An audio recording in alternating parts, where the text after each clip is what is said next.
बहुत से प्रश्न ऐसे भी होते हैं जहाँ पर आपसी मतभेद की स्थिति उत्पन्न हो जाती है, पति-पत्नी के मध्य किसी भी प्रकार से मतभेद की स्थिति है और मामला इस कदर पहुँच चुका है कि अब वो दोनों साथ रहने को बिल्कुल भी तैयार नहीं हैं।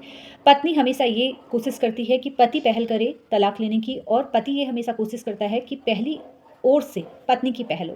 तो ऐसी अवस्था में किसको पहल करनी चाहिए? जी हाँ, ये प्रश्न हो सकता है आपके मन में भी आया हो कि क्या हमें तुरंत पहल कर लेनी चाहिए या पत्नी का हमें इंतज़ार करना चाहिए कि पत्नी की ओर से पहल की जाए। देखिए, हर एक केस में अलग-अलग स्थिति होती है और हर एक केस में अलग-अलग तरह से इसका उत्तर दिया जा सकता है। बहुत सारे ऐसे केस हैं जहाँ पर दोनों शांतिपूर्वक अलग होना चाहते हैं, तो ऐसी अवस्था में चाहे वो पहल पत्नी की ओर से हो या फिर पति की ओर से हो, इससे कोई फ़र्क नहीं पड़ता है कि पहल किसने की है क्योंकि उन दोनों को ही अलग होना है। उन दोनों की ओर से पहले ही मामला सेटल हो चुका है कि कितना मेंटेनेंस की माँग की जाएगी पत्नी की ओर से, कितना पति को मेंटेनेंस अपनी पत्नी को देना है या फिर बच्चे किसके पास रहेंगे। जी हाँ दोस्तों, आज मैं इसी विषय पर आप सभी से बात करूँगी, जहाँ पर लोगों के द्वारा ये पूछा जाता है कि पति को पहल की जानी चाहिए कि पत्नी को पहल की जानी चाहिए। इसलिए इस वीडियो को आपको अंत तक देखना है क्योंकि ये वीडियो काफ़ी महत्वपूर्ण है उन लोगों के लिए जो ये सोच रहे हैं कि हमें अब अपनी पत्नी से अलग होना है या हमें अपने पति से अलग होना है। देखिए, सबसे पहले मैं निवेदन करूँगी आप सभी लोगों से कि अभी तक जिसने मेरा यूट्यूब चैनल, मेरा इंस्टाग्राम आईडी और मेरा फेसबुक पेज लाइक नहीं किया है, तो ऐसी ही कानूनी जानकारी प्राप्त करने के लिए आप मुझे वहाँ पर भी फॉलो कर सकते हैं, मुझसे जुड़ सकते हैं। तो प्रश्न ये था कि पहल किसको करनी चाहिए? क्या ये पहल पति को करनी चाहिए या पत्नी को करनी चाहिए?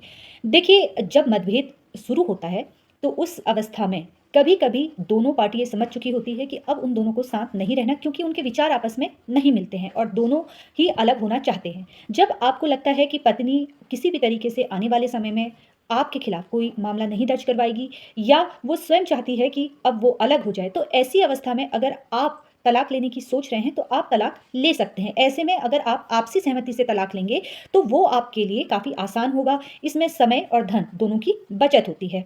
पहला मामला तो ये है जहाँ पर पति और पत्नी दोनों अब डिसाइड कर चुका है कि अब उन्हें अलग होना है, किसी भी प्रकार से अब उनके मध्य में रिश्ते को बचाने की गुंजाइश नहीं है और वो शांतिपूर्वक अलग-अलग राह में जाना चाहते हैं। तो यहाँ पर पहल अगर पति की ओर से की जाए, तो भी कोई दिक्कत नहीं होती है या पत्नी भी पहल यहाँ पर कर सकती है। तो पहला केस तो इस तरीके से होता है। अब दूसरा केस वहाँ पर है जहाँ पर पति अब किसी भी सूरत में अपनी पत्नी के साथ नहीं रहना चाहता है, लेकिन पत्नी की ओर से ये बार-बार बोला जाता है कि ना मैं तुम्हें तलाक दूँगी और ना ही मैं तुम्हारे साथ रहूँगी। अब ऐसी अवस्था में पति को क्या करना चाहिए? देखिए, यहाँ पर पति ने अब मन बना लिया है कि वो अपनी पत्नी के साथ नहीं रहेगा क्योंकि पत्नी के द्वारा बहुत सारे आरोप लगा दिए गए हैं। बच्चे पर भी इसका बुरा प्रभाव पड़ रहा है और अगर वो महिला उनकी लाइफ़ से अलग हो जाती है, तो शायद उसमें उनको सुकून होगा। जी हाँ, पहले तो कोशिश ये करनी चाहिए कि समझौता हो जाए, लेकिन अगर रिश्ते में समझौता करने की स्थिति भी अब नहीं रही है, पत्नी ने इतना आपको टॉर्चर कर लिया है, आप पर झूठे आरोप लगा दिए हैं और अब आप ये चाहते हैं कि उनसे अलग हो जाए, तो आपको पहल कर लेनी चाहिए। यहाँ पर पहल आपको तब करनी है जब आपके पास उनके खिलाफ पुख्ता सबूत हो, यानी कि आपके पास एविडेंस है कि आप ये साबित कर सकते हैं कि आपकी पत्नी ने आप पर झूठा आरोप लगाया है, आपके माता-पिता पर झूठा आरोप लगा रही हैं या आने वाले समय पे वो आपको किसी भी केस में फँसा सकती है। तो यहाँ पर आपको तुरंत उनसे अलग हो जाना चाहिए। यहाँ पर फिर ये इंतज़ार नहीं करना चाहिए कि पत्नी की ओर से पहल हो। देखिए, सारा जो सबूत का भार है आपके ऊपर होगा क्योंकि आप उनसे अलग होना चाह रहे हैं। आपको न्यायालय में ये जानकारी देनी होगी कि आप उनसे क्यों अलग होना चाह रहे हैं। आपके और उनके मध्य अब ये रिश्ता नहीं बच सकता है, इससे बच्चों को दिक्कत हो रही है। तो ये सारी जानकारी की घटना आपको न्यायालय में देना पड़ेगा, वो भी एक एविडेंस के तौर पर आप तभी अपना तलाक की याचिका कोर्ट में दाखिल कर सकते हैं। लेकिन इसमें एक ध्यान रखने वाली बात है कि न्यायालय हमेशा समझौता कराने की कोशिश करता है। न्यायालय कभी भी ये नहीं चाहता है कि एक परिवार टूटे और बार-बार वो समझौता करने को बोलेगा आपसे। आप महिला थाने चले जाइए या थाने में चले जाइए या आप किसी वकील के पास चले जाइए, वो भी आपसे पहले यही कहता है कि पहले आप आपसी समझौता कीजिए और उसके बाद ही कोई कानूनी कार्रवाई आपके द्वारा होनी चाहिए।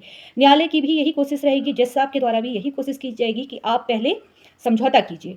बार-बार आपको बोला जाएगा समझौता करने के लिए, लेकिन अगर आपने अब मन बना लिया है, आप किसी भी सूरत पर वहाँ पर अपनी पत्नी के साथ नहीं रहना चाहते हैं, तो ऐसी अवस्था में चाहे महिला थाने आप जाएँ, चाहे आप थाने जाएँ या फिर आप पारिवारिक न्यायालय चले जाएँ, तो वहाँ पर आपको इस बात पर हमेशा डटे रहना है कि नहीं, मुझे अब इनके साथ नहीं रहना है। बार-बार अपने बयान चेंज करना, बार-बार वहाँ पर न्यायालय में आकर हर एक छोटी बात पर पलट जाना, ये अगर इस तरह से आप करेंगे तो यहाँ पर आपका मामला ख़राब हो सकता है, क्योंकि काफ़ी लोग जब किसी के कहने में आकर तलाक लेने के लिए आवेदन कर देते हैं और बाद में जब वो महिला थाने जाते हैं या पुलिस में जाते हैं या फिर न्यायालय के समक्ष आते हैं, तो वहाँ पर कहीं न कहीं वो घबरा जाते हैं। घबराहट के कारण वो अपने बयान वहाँ पर चेंज करने लग जाते हैं। तो ये आपके केस के लिए काफ़ी मुश्किल हो सकता है। इसलिए अपने बात पर आपको हमेशा वही करना है जो आप चाहते हैं। यानी कि अगर आप अपनी पत्नी से अलग होना चाह रहे हैं, तो आपको ये हर जगह यही बात कहनी है। अगर अब आपने सोच लिया है कि आप अपनी पत्नी के साथ नहीं रहना चाहते हैं और वहाँ पर आप दोनों अलग होना चाहते हैं, किसी भी तरीके से अब इस रिश्ते को नहीं बचाया जा सकता है, तो ऐसे में आपके पास सबूत होने काफ़ी बहुत महत्वपूर्ण है। और साथ में आपको ये बार-बार न्यायालय में कहना है कि पत्नी के द्वारा या पति के द्वारा मेरे साथ काफ़ी क्रूरता हो रही है। अब यहाँ पर मैं इस रिश्ते में नहीं रहना चाहता हूँ। बहुत बार मैंने कोशिश की इस रिश्ते को बचाने के लिए, लेकिन पत्नी की ओर से कभी पहल नहीं की गई। अब इतना समय हो गया है, इतना लंबा समय हो गया है, आप 3 साल या 4 साल से अलग हैं, तो अब ऐसी अवस्था में इससे आपके बच्चों पर भी बुरा प्रभाव पड़ रहा है। अगर आपके पास पुख्ता सबूत है, तो यही बात आपको न्यायालय में करनी है, यही बात आपको पुलिस स्टेशन में करनी है और यही बात आपको महिला थाने में करनी है। लेकिन ध्यान रखिए कि सबूतों के आधार पर ही आपको ये बात करनी है।